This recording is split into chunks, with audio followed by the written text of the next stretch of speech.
Wabii gurbaa ko koomee waa sitti madhugaa goofta ammati kaleessaa dhaabbattee dubbachuu dadhabde lafti gilbitbitbit je'ee sitti hamma kana maruunsaa sababa ayyuuma huuqqattuu qal'oo kanaaf miti gurb ana siin jedhu ani qimamii madaamii iyyuu mana madaamii keessa hin jiru akkamitti ani qimamii madaamii bira darbitee ayyuu qal'oo kana bira dhaqxe anan siin jedhu durumaatu dogoggorteetta siin jedhaaman bar duruma gaafa achi ayyuu bira dhaabatte dogoggorte ani si reebsisuu miti habiibi mataa kanarra si baadha bara akkuma ammaa madaamiitiin maama maal sii fida maal si nyaachisa maal si obaasa jee fooqiitti ol baasee gadi buusisee nyaachisee obaasu kana kunuunsa ajaa'ibaan sii godha malee na si reebsisa ture.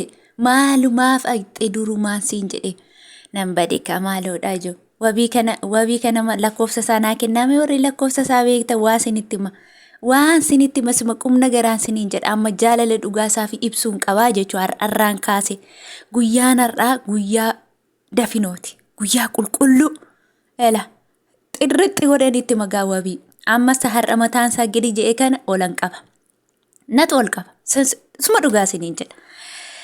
Nagaan yaa ijoollee keenya dhugaa goota nagaa sin gaafa dheeramu anoo tibjit shirbiqna godhe wallaahi nagaa qabdu nagaan siniif haa ta'u obboloota koo kabajamtootaa fi jaallatamtoota maamiloota kiyya baga nagaa taatanii baga jiraattanii isiniin jechuun barbaada egaa abeeloof guyyaa har'aa ajandaa maalii qabattee dhuftee yoo jettan jechuudha isin bohaarsuun barbaada dhugaa.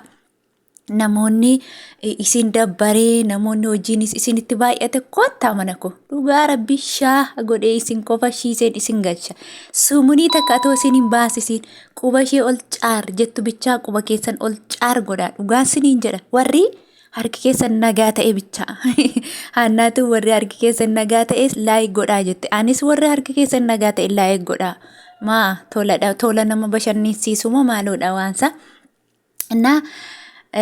Gara ajandaa keenyaatti yeroon darbu jechuudha dhugaa dubbachuuf kaleessa viidiyoo wabiin waraabe jechuudha baay'ee tokko garaana nyaate jechuudha miskiina dhugaa waaqaa kun akkama gadi je'ee kun akkasitti sammuu qabate kana lafatu ittiin maraa dhiigasaatu garmalee yaa'eera jechuudha dhangala'ee jechuudha lafatu ittiin maraa sanuu wabiin baay'ee tokko jechuudha garraammii dhugaa rabbii laphee garraammii kana qaba basumaa wal dhugaan siniin jedha.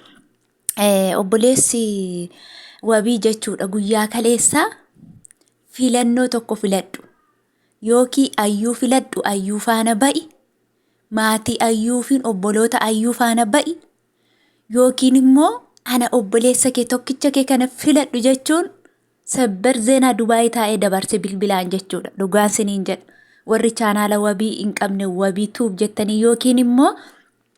Sa'idoo jalaa liinkiinsaa jira jechuudha sa'idoo jalaa argachuu dandeessu dhugaa hin sobiin hin kijibiin hin jedhiinaa namni tokko isuma dhugaan dhaga'een sinitti himaa jira jechuudha yeroo inni dabarsu ilaaje yoo ati beenyaa irraan nyaatiin yookiin immoo haaloo hin baafatiin anaafsitu adda gala ati obboleessa koo miti jala muree jechuudha dhugaan siniin jedha obboleessi wabii Dubaayii taa'ee ilaaje.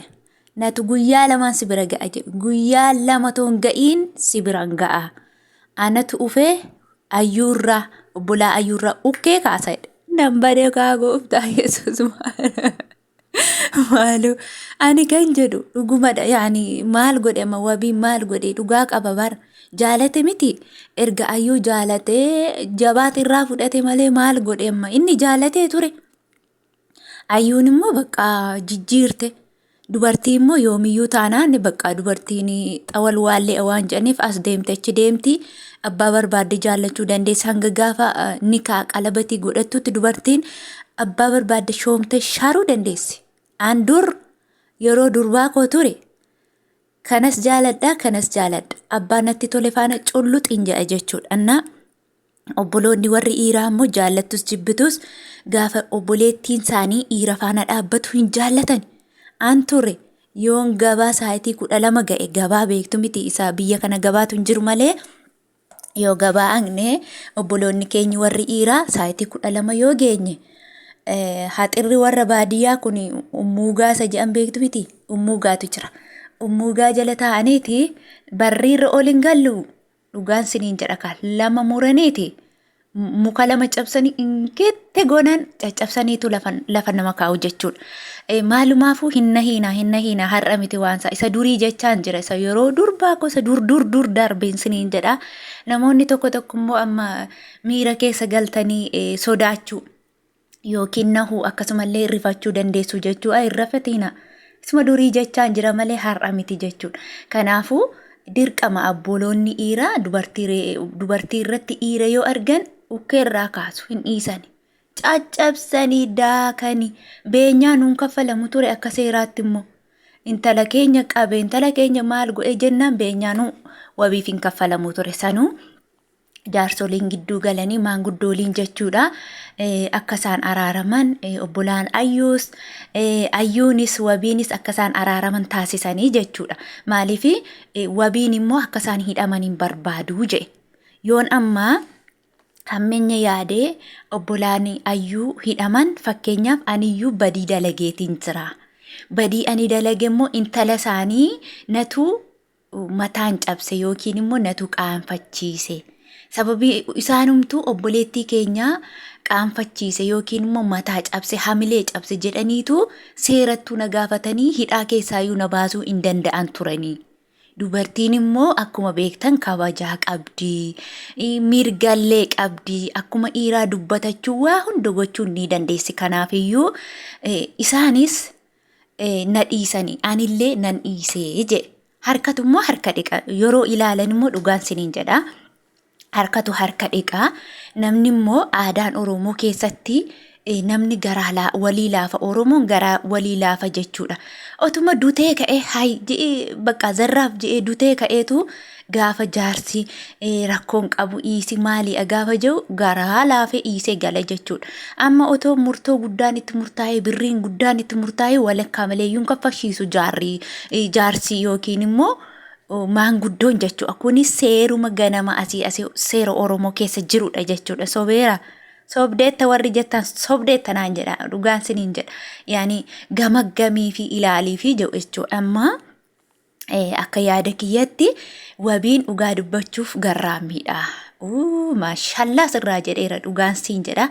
Akka ammaa kanatti garraammii taatee hafte taanaan abbaa warraa bareedaa taata dhugaan siin jedha.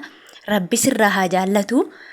Kanaafiyyuu gara fuulduraatti yoo ta'e yooma bilbilanaa bilbiltellee wabii gara fuulduraatti waa mari'anna gurbaa. Kanaafiyyuu garraamummaa gaarraa kana ittuma fufiisiin jedha. Obboleessi wabii immoo yoo na dhageessa ta'e cool down habiibii. Rakkoon qabu haa araaramani. Ati biyya ormaa jirta barsanuu namni biyya ormaa jiru garaa namatti hin jabaatu.